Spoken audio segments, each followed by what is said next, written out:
Paper is such a unassuming material. You see it every day. Everywhere you go there's paper, but you don't really notice it. But I love that it's something that you could then create all these amazing shapes.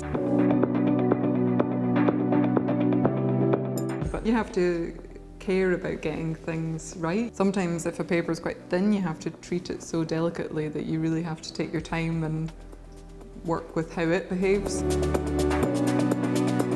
I'm Kyla McCallum. I'm a paper artist from Scotland, but based down in London.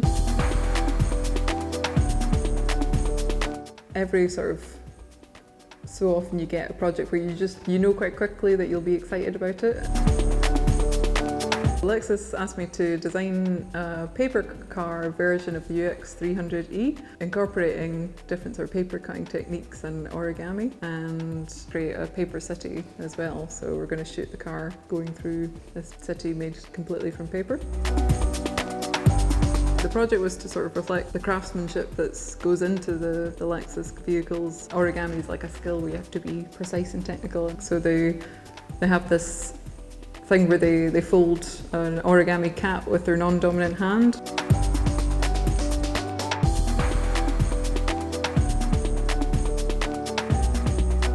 Once I ordered the paper and sat down to begin, I had a bit of a panic. I think was that I realised how curved a lot of the elements are of the car. It's quite an unusual shape to create.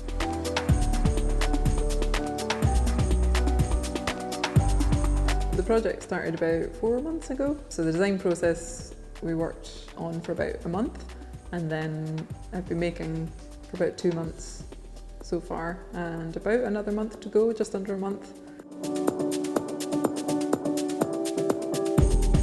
At the moment I'm up to the stage where the sort of core of the car is built. I've got the base and the majority of the body parts, but I need to join that all together and to be able to do the small details like the lights and the roof and put in the windows. In the end, I think the whole car will be made from roughly 100 different parts. For the car, I mostly used 120 GSM paper, so it's quite thin, but it allowed for all the curved elements, so it worked really well for that. For the buildings, I used a lot of 300 gram paper to make them a lot stronger and to get really sort of sharp, straight lines. It's going to be really nice to see it all come together and to have the buildings all laid out in formation and have the lights come on. I'm really looking forward to that moment. It's going to be fun. I'm kind of in shock that it's all done. It seems like a bit of a dream that it's actually finished.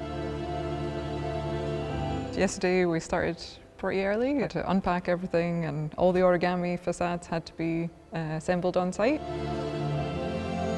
The final set looks quite similar to how I had planned in the first place. The colours and everything with the lighting, it really changes it and makes all the textures come out.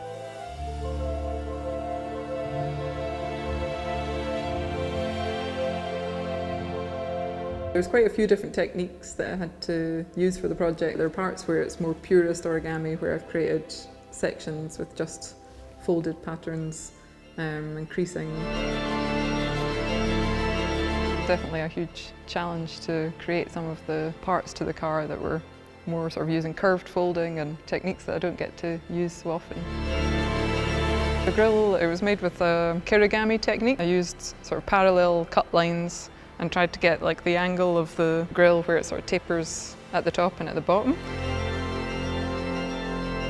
The seats I really enjoyed. I'd made chairs before, so it felt quite a familiar sort of shape, even though the design is a bit more contoured. I really enjoyed creating the textures, the sort of stippling effect for the leather work in the seats. For the interior, it was actually quite tricky deciding what size to make it. I had to tweak the scale of the interior quite a lot. There's so many little tiny buttons to get them at that tiny little scale. That was quite hard for the interior. It's definitely one of the toughest projects I've ever done. So many elements needed to come together at the last minute.